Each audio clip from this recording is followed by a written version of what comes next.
gracias a Dios por todo su amor y la verdad que escuchando este transcurso del culto que hemos tenido hasta ahora, voy a hablar muy poco porque ya lo dijeron todo.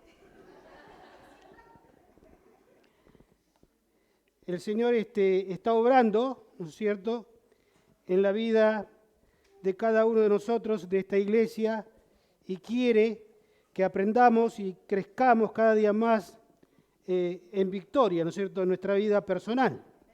Y hoy queremos hablar de eso, porque estos últimos 4 o 5 domingos hemos escuchado diferentes mensajes de cómo el Señor transforma. Transforma, primero escuchamos ¿qué? Los pensamientos, después las emociones. Y muchos de nosotros dijimos, esta emoción la tengo que sacar porque no es muy buena para mí. Después escuchamos un mensaje de que Dios transforma, ¿no es cierto?, espiritualmente nuestra vida. El domingo pasado vimos el matrimonio pastoral, y si me permite voy a hacer un chiste. El dúo Pimpinela que hablaba de las relaciones. Y hoy vamos a hablar de la administración. Este es un tema muy importante para que tengamos en claro. Hay, ¿no es cierto?, en nuestra vida como cristianos, como iglesias cristianas evangélicas, hay muchas doctrinas dentro de lo que nosotros pensamos y creemos. Y muchas veces buscamos la mejor doctrina, la doctrina más, ¿no es cierto?, más de acuerdo a lo que dice la palabra de Dios, ¿sí? Y una de esas doctrinas es la mayordomía cristiana. ¿Y qué significa la mayordomía cristiana? Es simplemente la administración. Y repetía en las hermanas, y no nos pusimos de acuerdo, cada uno dijo su parte, que el Señor es el dueño de todo. Entonces vamos a partir de esa base. ¿Quién es el dueño de todo? Dios. ¿Y qué significa todo? Todo. No queda nada afuera. ¿Por qué? Porque a veces decimos, no, todo sí, pero esta partecita no. A veces nuestra cabeza empieza a pensar como los griegos, decimos, no, el cuerpo es malo, pero el espíritu es bueno. Entonces hago lo que quiero con mi cuerpo. No, todo nuestro ser es creación y es lo que tenemos que ordenar. Y el Señor nos dice que la mayordomía cristiana es el ordenamiento de toda la vida según la voluntad de Dios. Ordenamiento de toda la vida según la voluntad de Dios, revelada en Cristo Jesús. ¿Y dónde encontramos la revelación de Cristo Jesús? En la Biblia. Por eso que estábamos hablando de estudiarla, ¿no es cierto?, entre semana. Pero vamos al tema antes que se... A ver, si tienes. Salmo 24:1. Es lo que estamos escuchando. Del Señor es la tierra y todo cuanto hay en ella. En otras versiones, como la Reina Valera dice, y el del Señor es la tierra y sus alrededor. El mundo y cuanto lo habitan. En otras versiones dice, y todos los habitantes del mundo. Es decir, que la tierra, todo el mundo y todos los habitantes del mundo son ¿de quién? Si hacemos un entendimiento rápido, nosotros pertenecemos a Dios. Somos de Dios, ¿sí? El Salmo 100 nos dice que reconozcamos que el Señor es Dios, que el Señor es Dios. Él nos hizo y somos suyos, somos su pueblo y ovejas de su prado. Entonces debemos reconocer que es el Señor, nuestro Dios. Él nos hizo, y en otra parte de la Biblia dice, no nosotros a nosotros mismos. Somos criaturas de Dios y somos suyos porque Él nos hizo, somos su pueblo, oveja de su prado. Gracias a Dios por ser oveja de su prado. Hoy me desperté a las 7 de la mañana y fui al baño y se cortó la luz. ¿Sí? Aleluya, dije yo. Acá le ganamos al pastor, que el pastor dijo que iba a llegar antes. Se cortó. Y nosotros no somos de dormir tanto, pero nos acostamos y me volví a acostar y con Marisa nos despertamos a las 12 del mediodía. Uy, qué lindo sueño que nos mandamos. Pero cuando veo mi celular había varios mensajes. y quiero traer aparejado esto. Uno de mis compañeras del secundario, tenemos un grupo, nos escribe y nos pone, tengo que darle una mala noticia y no sé cómo.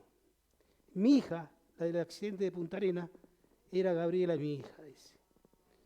Y se me cayeron las estanterías, dije, bueno, empezamos mal. Llegó la luz, pero ¿por qué me sentí triste y me dolió?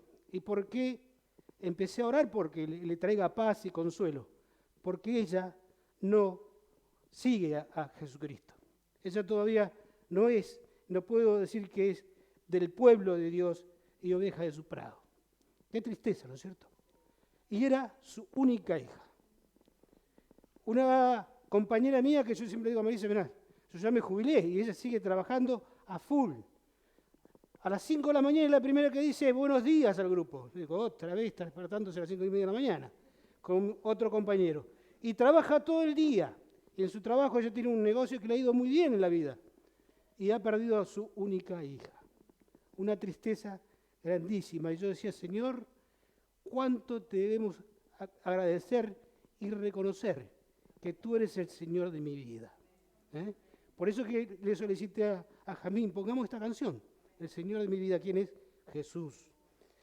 Pero la perspectiva cristiana en cuanto a la mayordomía, es decir, la administración de todo lo que tenemos, todo lo que somos, en Colosenses 1:16 lo dice claramente, porque por medio de Él, de Cristo, fueron creadas todas las cosas. ¿En dónde?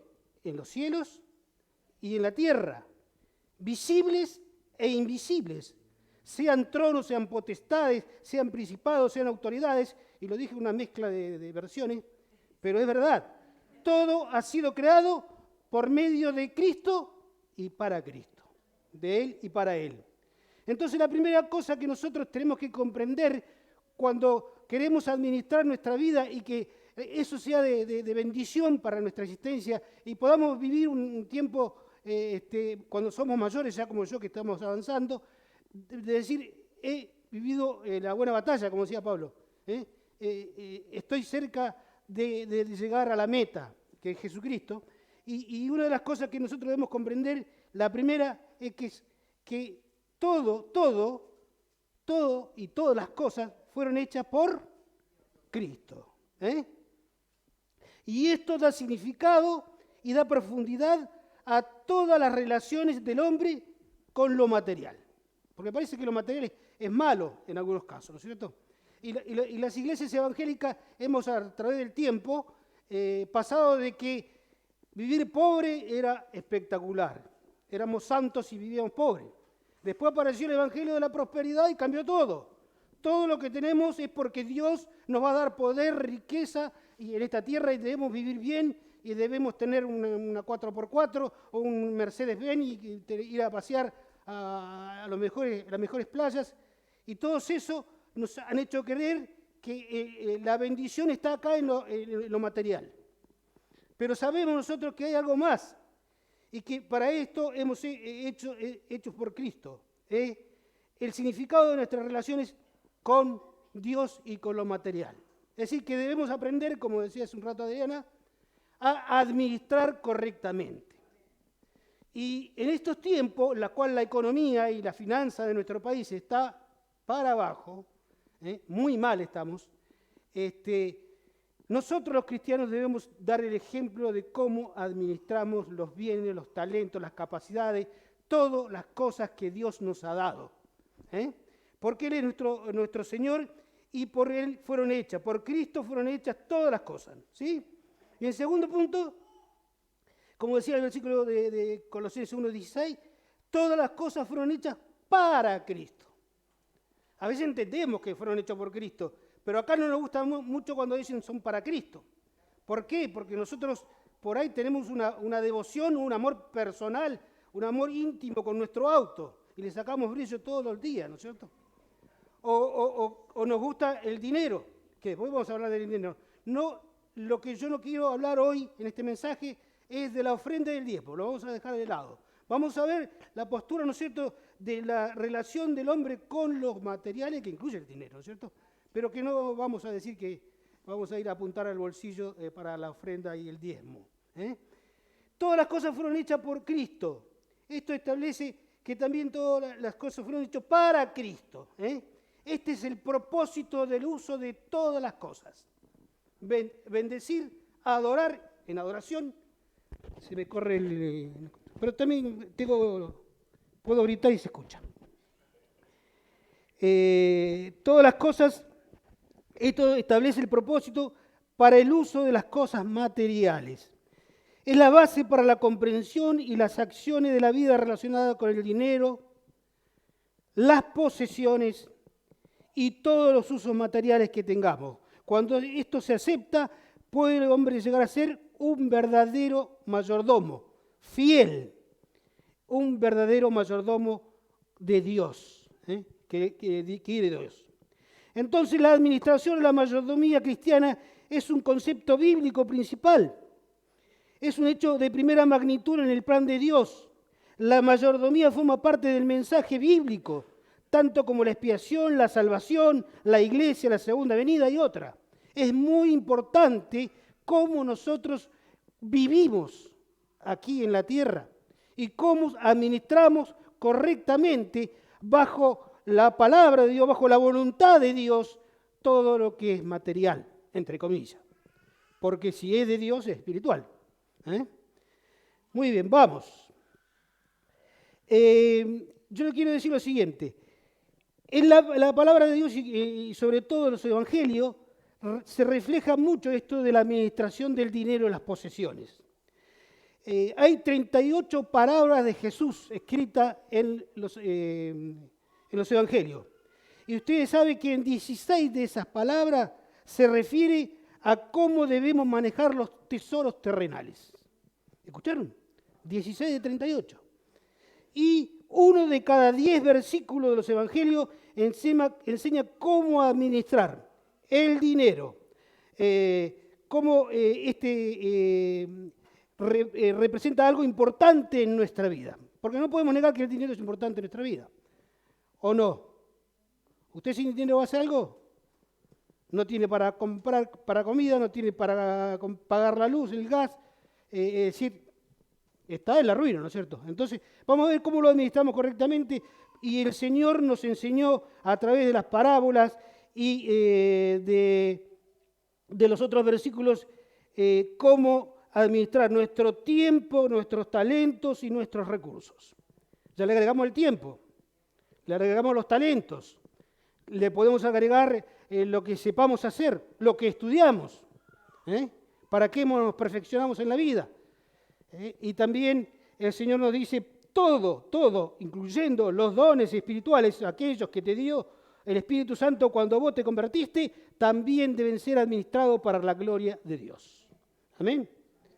Entonces, la administración debe ser con este concepto de que se use para darle la gloria y el honor a Dios, solamente a Él. No, pero me gusta a mí tener unos pesos y irme de vacaciones al Caribe. A mí también. Pero Dios nos está diciendo de que nosotros, como Él, es un Dios misericordioso, un Dios grandioso, que como decía allí en Salmo 24, es el dueño de todas las cosas porque Él creó todo, las que están en los cielos, las que están en la tierra, lo que se ve, lo que no se ve, todo fue creado por Dios. Entonces el Señor dice, yo también te voy a traer a vos y te voy a dar abundantemente la vida. Te voy a dar una personalidad, te voy a dar capacidades, te voy a dar oportunidades y te voy a dar posesiones. ¿Para qué? Para que la administren. Y una frasecita que quiero que ustedes también anoten por ahí es que el Señor nos pide esto porque dice, vos poseés, yo poseo, pero Dios es el propietario. Por eso soy el administrador, porque el mayordomo en la antigüedad era aquel que administraba los bienes de su señor. Y señor, para que ustedes quieran saber de qué es el dueño. Es decir, Dios es dueño de nuestra vida. Dios es dueño de mi talento, Dios es dueño de mis posesiones, Dios es dueño de mis oportunidades. Y hermano, esto es muy importante porque hay oportunidades que Dios nos muestra y nosotros, como dice esa frase común en la calle, pasa el tren y lo vemos pasar. Perdemos las oportunidades. Y Dios dice, guarda que yo te estoy mostrando esto para que vos aproveches esta oportunidad y puedas crecer y puedas glorificarme, puedas alabarme, puedas adorarme por medio de tus actos. Entonces, Dios responsabiliza al hombre del uso de todas las cosas que Él nos da. De todas. Es su responsabilidad. Y es importante saberlo.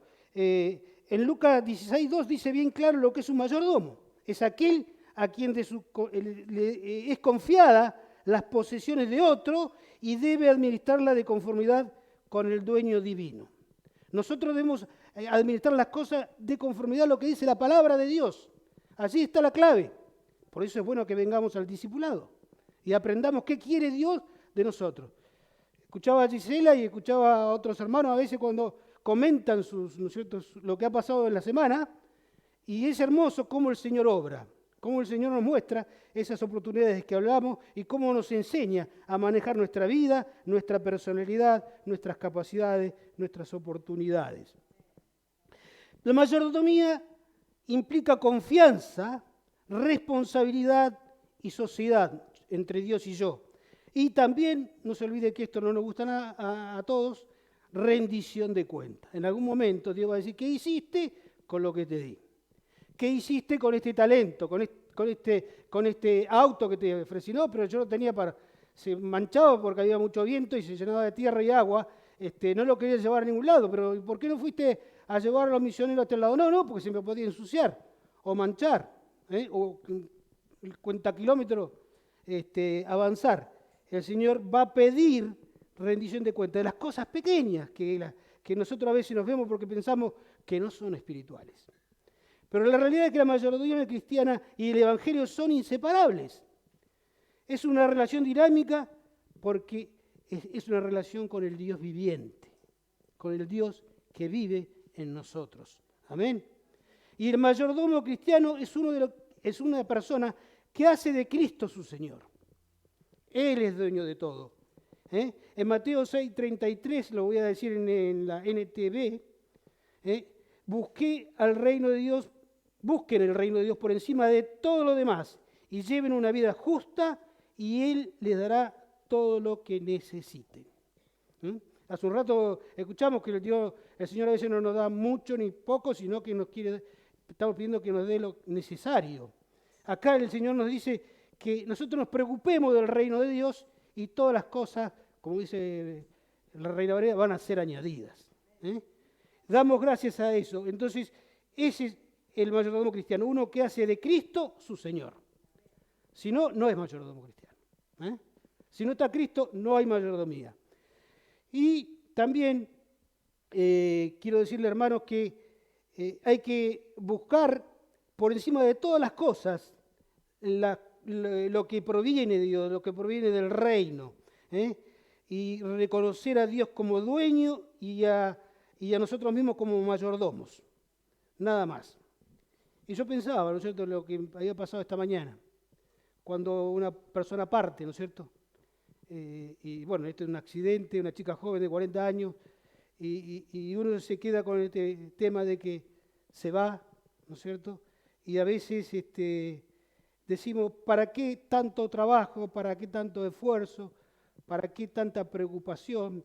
Y ayer estábamos preocupados con Melissa porque no iba a haber luz, y yo soy corto de vista y no iba a poder leer nada. Miren la pavada que estábamos preocupados, por lo menos lo que estaba preocupado yo, no la pavada que estaba preocupada. Pero el resultado es que Dios es un Dios mucho más grande, mucho más inmenso, mucho más.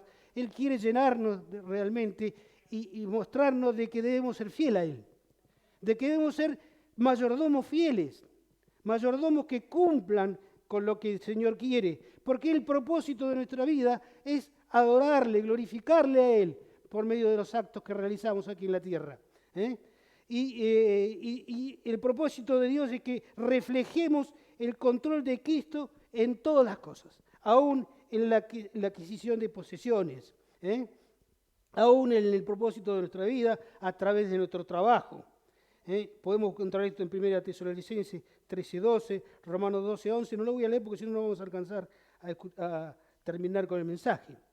Debemos estar atentos cuando nosotros adquirimos cosas materiales para proveer las necesidades familiares y servicios a otras personas. Y debemos mirar cómo otros también hacen lo mismo o hacen lo contrario. Nosotros tenemos un pariente con Marisa de que cada vez que va al supermercado o a la zona franca de acá o a un lado se trae un televisor de 70 pulgadas. Y ya tiene como 5 en su casa, no sé para qué tantos televisores. Va a tener que comprarse una casa más grande para poner los televisores. ¿Por qué? Porque el consumismo es un tema que está de moda de todos los tiempos, pero que ahora más y más por todo el avance, ¿no es cierto?, de todas las comunicaciones que hay, y nos bombardean con avisos de comprar esto, comprar lo otro, y a veces nosotros compramos cualquier cosa y no nos damos cuenta de que el Señor no quiere que eso sea, que gastemos en eso. También demuestran en nuestra vida la redención porque nosotros damos, somos generosos.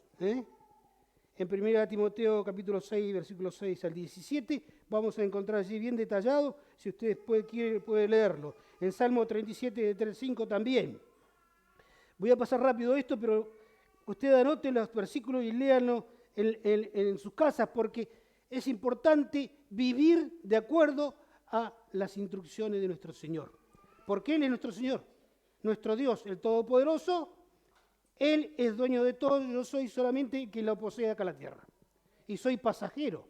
En un tiempo determinado me voy a ir no sé cuándo. Entonces después vamos a leer también ese versículo, que no debemos acumular tantas riquezas.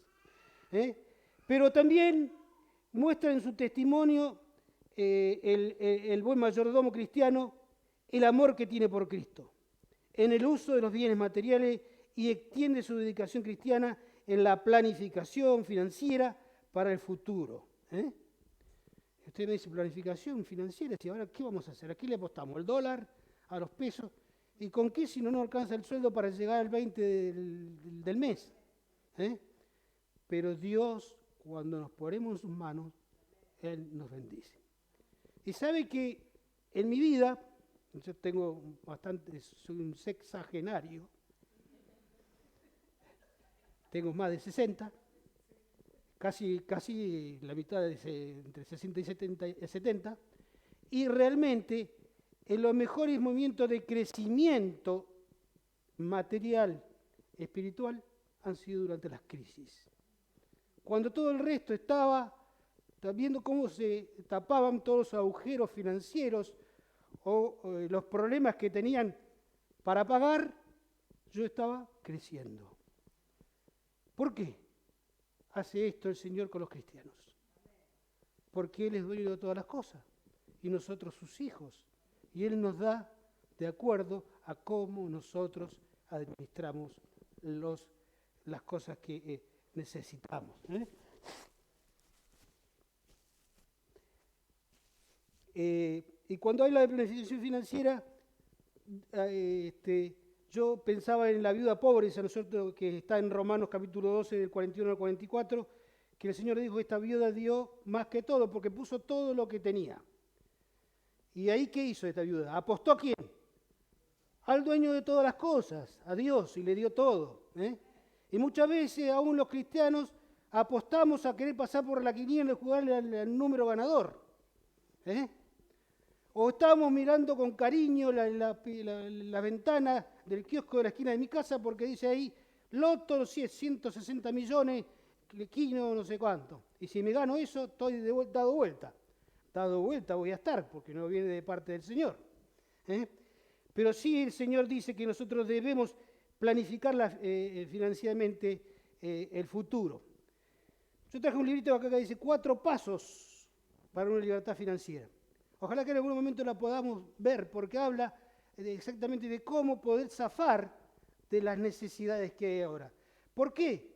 Porque, yo le decía a Marisa, no voy a cantar la canción esa porque me vas a mirar mal ahí. Y le decía, el dinero es todo, pero como ayuda.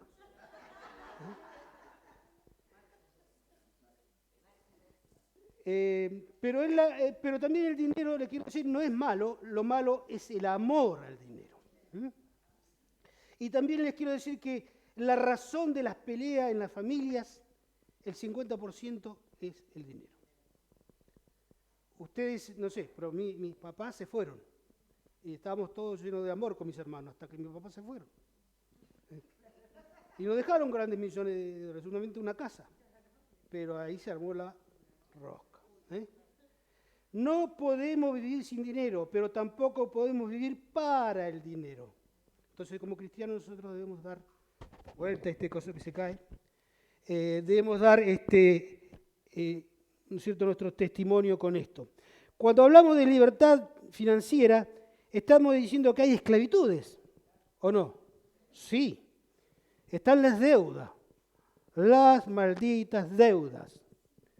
Pero si nosotros no nos metiéramos en las deudas, no habría benditas deudas, habría benditas tranquilidad, paz financiera. ¿Sí? Está la avaricia. Quieren juntar y no saben para qué. Está la pereza también, que es lo contrario de la avaricia. Se cae, dice el que está ahí, el vago, vamos a ponerle el nombre ahí, versión José a la Biblia, duerme y se cae el techo y no se da cuenta, dice el proverbio. La pereza. Está la codicia, que cada día quiero tener más. Está el descontrol, gasto y no me doy cuenta. Está el juego, ¿no es cierto?, de azar. Y hay gente que vive enferma y hasta se mata porque no puede salir de ese vicio terrible que es el azar, la ludopatía. Y están también las compras compulsivas, como decíamos, me voy a comprar, televisor, este salió, este tiene más K, le digo, ¿qué K? ¿Qué K? Esto más K que me compré antes. La gratificación inmediata, esto sí que me hace feliz. También está la corrupción, la deshonestidad. Son algunas de las esclavitudes que nosotros podemos caer. Pero si nosotros, sin darnos cuenta, hemos perdido esta libertad, presta atención, Dios puede sacarnos de ella, porque el Señor es el dueño de todas las cosas. Y yo soy solo su mayordomo, su administrador. La posesión la tengo, pero el dueño es Él. La tengo que administrar. Entonces, ¿qué pasa con esto? Que cuando usted vea que está siempre endeudado, ¿vio que hay gente que está siempre endeudada? Siempre vive quejándose porque está endeudado. Bueno, cuando más gasta más de lo que cobra o de lo que posee, gana. Cuando no sabe ni cuánto entra ni cómo se va el dinero. Cuando estás en un trabajo donde te pagan mal y por eso trabajás mal también. Dice que proporcional al trabajo es lo que trabajan. Cuando no estamos ahorrando nada, pero ¿cómo me vas a ahorrar si apenas gano un sueldo básico? Cuando utilizamos el dinero para controlar a otras personas, cuando gastamos dinero cuando estamos deprimidos. Veo gente que está deprimida, va y abre una botella de vino, de whisky y le da. Pero hay otro que está deprimido, sale con la tarjeta de crédito, las señoras salen con su tarjeta de crédito, y chau depresión, pobre economía familiar. Y también cuando nos sentimos mal, cuando compramos algo para nosotros.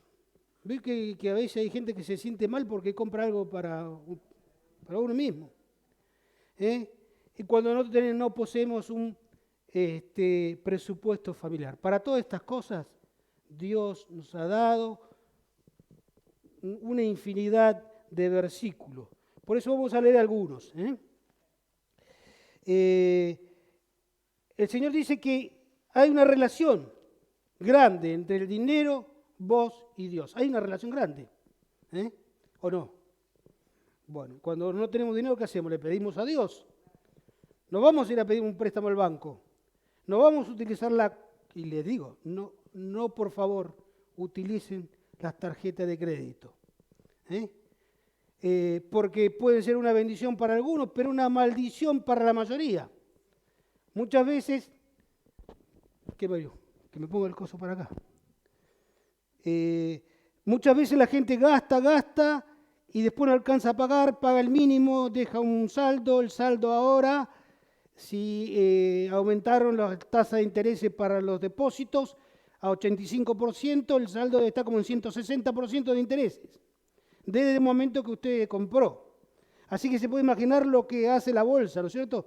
Va creciendo y va creciendo, cuando usted quiere pagar está endeudado totalmente. Así que no a la tarjeta de crédito, no a usarla como tarjeta de crédito, úsela como tarjeta de compra. Compre lo que alcanza, paga con la tarjeta a fin de mes, se fija su sueldo, de acuerdo a ello, va y paga. Es un consejo para no caer en la esclavitud de las deudas. Amén. Y debemos entender que en la relación con el dinero, que dice que la tierra es del Señor y todo lo que hay en ella. En el mundo y todos sus habitantes pertenecen a Dios. La manera en que administramos el dinero refleja nuestra condición espiritual. Si estamos mal, andamos llorando todo el tiempo. Y no puede haber un cristiano que ande llorando porque no le alcanza el sueldo, o no le alcanza, o tiene deudas. ¿Por qué? Porque ¿para qué te compraste el televisor de 70? ¿Por qué no te quedaste con el cuadradito 20, ese grandote ahí en tu casa? ¿Por qué te compraste? Yo tenía un compañero que era el rey de la computación y todas las veces traía una nueva notebook con todos los chicheros. Acá hay un montón de gente que sabe mucho de eso, pero llegaban a volar. Y yo andaba como un Fiat 600 y ellos andaban con una coupé. Pero la realidad es que iban gastando ese dinero allí y no servía para nada. ¿Sí? Entonces debemos entender que el Señor nos indica que nuestra condición espiritual refleja cómo estamos con Dios. Cómo manejamos nuestro dinero refleja cómo el vínculo que tenemos con el Señor y cómo manejamos los tesoros terrenales representa lo que somos. Veo que muchos dicen en la televisión, escuchan a los cocineros lo que come, ustedes son los que comen, dicen. Bueno, acá es, ustedes son cómo administran sus posesiones. Es lo que son, ¿sí? Es lo que somos. Entonces, el dinero está para todo, para los viajes, para los talentos, para los recursos, y el consejo de Dios que lo usemos para su gloria y su honor, no se olvide. Vamos a Mateo 6, 20, 21. Y aquí está lo que decíamos antes. Más bien, acumulen para sí tesoros en el cielo, donde ni la polilla ni el óxido corrompen. Y la otra versión dice que el que corrompe es el orín. Ni los ladrones se meten a robar, porque donde están sus tesoros, allí estará también tu corazón. Entonces, ¿a dónde tenemos que guardar tesoros? Juntemos los dólares y mandémoselo al Señor. La manera que gastamos evidencia la dirección espiritual, ¿no es cierto? ¿Cómo estamos? La intimidad con nuestro Dios. Es la realidad. Cómo administramos afecta directamente mi relación con Jesús. En Lucas 16, 11, 12, dice, entonces, si no son confiables con las riquezas mundanas, ¿quiénes les confiarán las verdaderas riquezas del cielo? ¿Lo traducimos? Mire que esta es la nueva traducción viviente, clara, pero todavía deja alguna, no podemos llegar a comprender. Si nosotros no somos confiables, ¿para qué? Para con las riquezas mundanas, es lo que tenemos acá, ¿cómo Dios nos va a confiar las riquezas del cielo? Es tremenda la palabra de Dios. Y si no son fieles con las cosas de otras personas, ¿por qué le deberán confiar lo que es de ustedes? ¿Por qué el Señor me va a dejar confiar lo que es mío? Si no soy confiable en el trabajo y cuando me doy cuenta manoteo, ¿no es cierto?, de la caja, me llevo algún repuesto, me llevo un material, hago un trabajo corrupto, ¿no es cierto? No me administro como Dios quiere. Dios quiere que seamos transparentes, que la gente vea en nosotros la diferencia entre un cristiano y otro que no lo es. Si no, es lo mismo. Y no somos hijos verdaderos de Dios. Debemos ser confiables en las riquezas de este mundo o con los bienes de este mundo para que nos confíe el Señor las cosas espirituales, las riquezas del cielo. El dinero simplemente es un recurso, no es bueno ni malo. Lo que es mortalmente destructivo es el amor al dinero. Y es nocivo. En 1 Timoteo 6:10 dice, porque el amor al dinero es la raíz de todas las clases de males. Por codiciarlo algunos se han desviado de la fe. Por amar al dinero muchos se desviaron de la fe. Y en el transcurso de los tiempos lo hemos conocido fieles en las iglesias y de pronto ni ahí está. Porque el fiel hermano había hecho un defalco en la empresa que trabajaba. Se había llevado lo que no era de él. Entonces, ¿cómo si no era de él, no lo administró bien? ¿Cómo Dios le va a dar los tesoros del cielo? Entonces, algunos se han desviado de la fe y han causado muchísimos sinsabores para sí mismos. Nos destruimos solamente nosotros, porque esta es una relación personal con Dios. Dios nos dio la vida, Dios nos dio las capacidades, los talentos, Dios nos da todas las cosas. El auto, la casa, aunque usted diga, no, pero si yo tengo un título de propiedad del registro de la propiedad de aquí del automotor que dice que este auto es mío, tengo otro título de bienes ahí que dice que este inmueble es mío, este terreno que está acá es mío porque yo fui y fue el agrimensor lo midió y dijo, este es mío. Hermano, usted solamente lo posee, pero Dios es dueño de todas las cosas. Y lo peor que podemos hacer es confiar en el dinero y no en Dios. El dinero en su oportunidad se decía que era el rey Mamón, o Dios Mamón. Y mucha gente confía más en el dinero que en Dios. Y por eso cuando nosotros tengamos problemas, oremos a Dios y Él proveerá. Nunca hemos visto a un santo pasar necesidades. Amén. ¿Es en realidad este versículo? Lo dice la Biblia y es una realidad cuando nosotros somos fieles. Y fíjense lo que decía ahí el amigo Job en capítulo 31, versículos 24 y 28.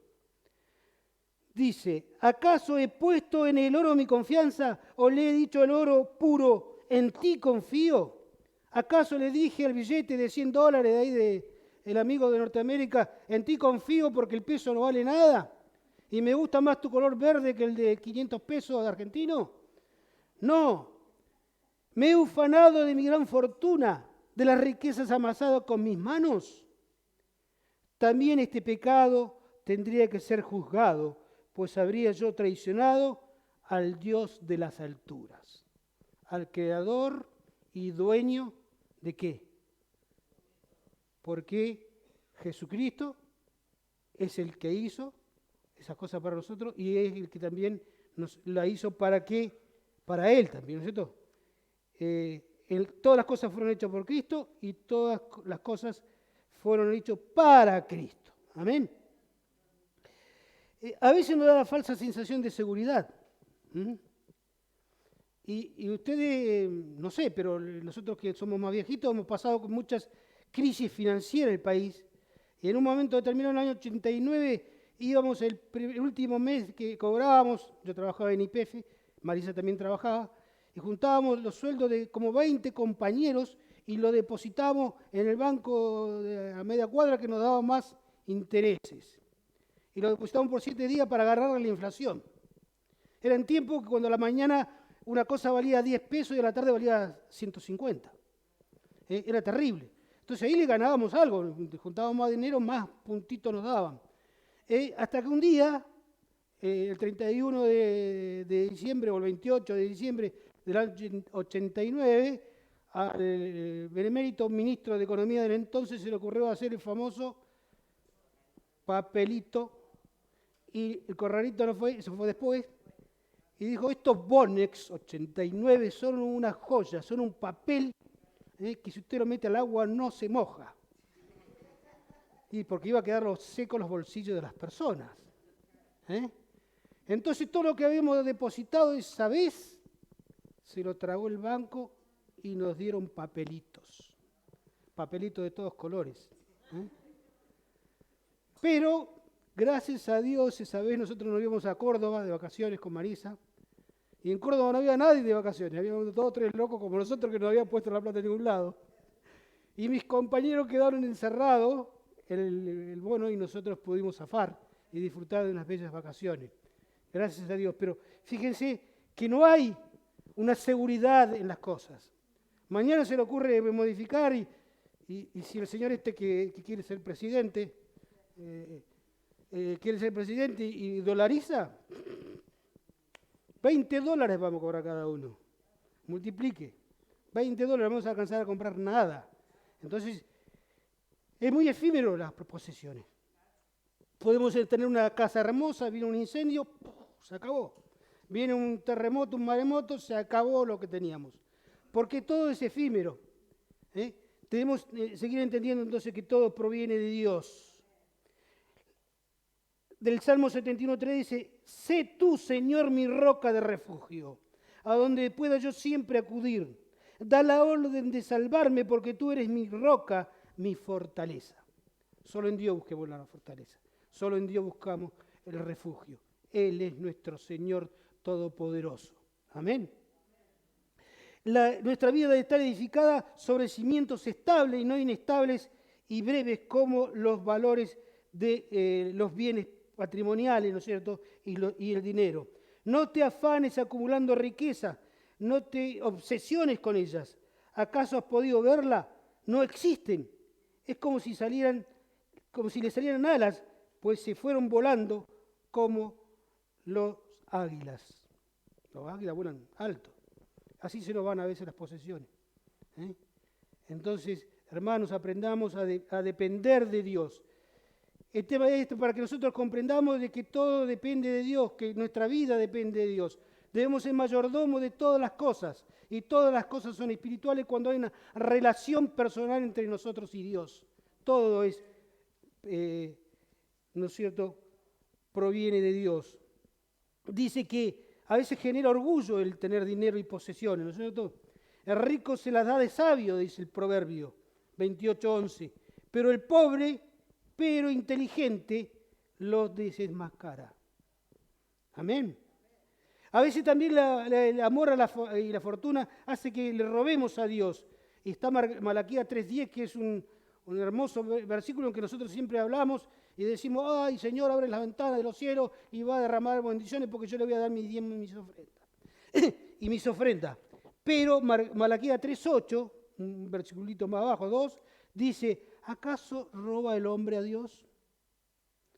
Y ustedes me están robando.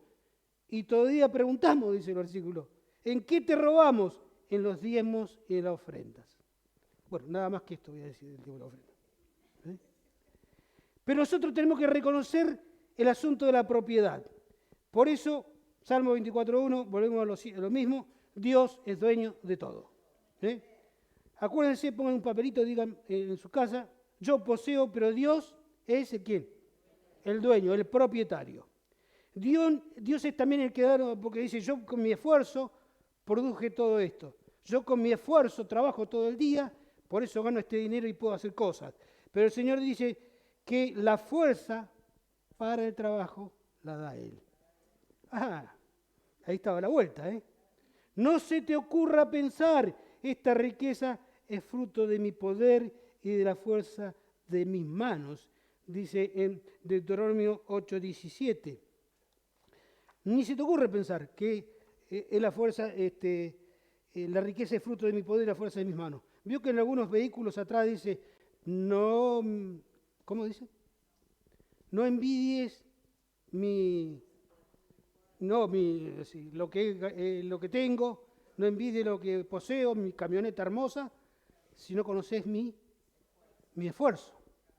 Pero acá el Señor dice, yo te doy la fuerza. Todo proviene de Él. Así que no se nos ocurra pensar, esta riqueza es fruto de mi poder y de la fuerza de mis manos. Recuerda al Señor tu Dios, porque Él es quien te da el poder para producir esa riqueza. Así has confirmado hoy el pacto que bajo juramento hice con tus antepasados, le decía Dios al pueblo en Deuteronomio 8:18. Amén. En definitiva, todo es de Dios. Si tu vida es de Dios, todo lo que tenés vos es de Dios.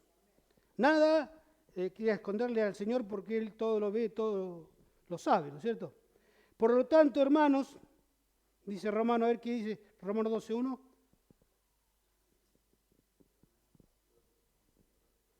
Ahí está, lo dijo en versión el pastor que siempre anda con la NBI, me lo dijo en Reina Valera, ¿no es cierto? Porque dice, por lo tanto, hermanos, tomando en cuenta la misericordia de Dios, les ruego que cada uno de ustedes en adoración espiritual ofrezca su cuerpo como sacrificio vivo, santo, agradable a Dios. Y bueno, ahí Reina Valera dice que es el culto racional, que realmente es la verdadera adoración. Ofrezcamos en sacrificio vivo, santo a Dios. ¿Por qué, hermano? Y esta otra fase, porque yo soy de Dios. Amén. Por tanto, todo lo que tengo es de Dios.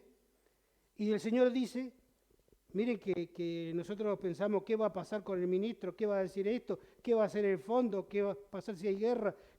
Bueno, el Señor dice, mía es la plata y mío es el oro. Afirma el Señor Todopoderoso en Ageo 2:8. Pues míos son los animales del bosque y mío también el ganado de los cerros, conozco el ave de los cielos, las aves de las alturas, todas las bestias del campo son mías, dice el Salmo 50, 10 y 11. Entonces, reconozcamos que el Señor es Dios, Él nos hizo y somos suyos, somos su pueblo, oveja de su prado. Amén. Y voy a terminar, hermanos, para decirle que es importante saber que nosotros nos levantamos como hoy y vimos que no había luz y nos fuimos a dormir, pero después nos levantamos de nuevo. Y aleluya porque Dios había traído la luz. Pero todos los días es una bendición poder abrir los ojos y saber que ese Dios Padre, que ese Señor poderoso que es dueño de todo, que es dueño de mi propia vida, está conmigo y me bendice. Y fíjese lo que dice Hechos 17:28. Dice, puesto que en Él vivimos, nos movemos y existimos. Hechos 17:28. Este es un versículo para poner en la mesa de luz y cada vez que prendamos la luz, abrir la puerta y leerlo. Pegarlo a la heladera cuando nos gusta, a los que nos gusta comer mucho o en donde sea. Dice, puesto que en Él vivimos, nos movemos y existimos. Solamente en el Señor, Dios poderoso, dueño de todas las cosas. Dios es mi Señor. Él es mi dueño. Yo soy solamente su administrador. Amén. Entonces, para terminar, podemos decir como el apóstol Pablo en Gálatas 2:20, con Cristo estoy juntamente crucificado y ya no vivo yo, mas vive Cristo en mí. Y lo que ahora vivo en la carne, lo vivo ¿en qué? En la fe. ¿En qué? El Hijo de Dios que me amó y se entregó a sí mismo por mí. No vivamos nosotros, que Cristo viva en nosotros. Que en cada administración, hermano, y podemos hablar de un montón de cosas más financieramente, Dios pueda guiarnos y demostrarle en este momento de dolor, de problemas financieros, de hambre, de necesidad, que Cristo está con nosotros, porque se ve en nosotros, porque se refleja en nosotros, porque decía Hechos 1:8 que decía, el versículo que recién leímos, en Él vivimos, nos movemos y existimos. Amén. Que Dios les bendiga.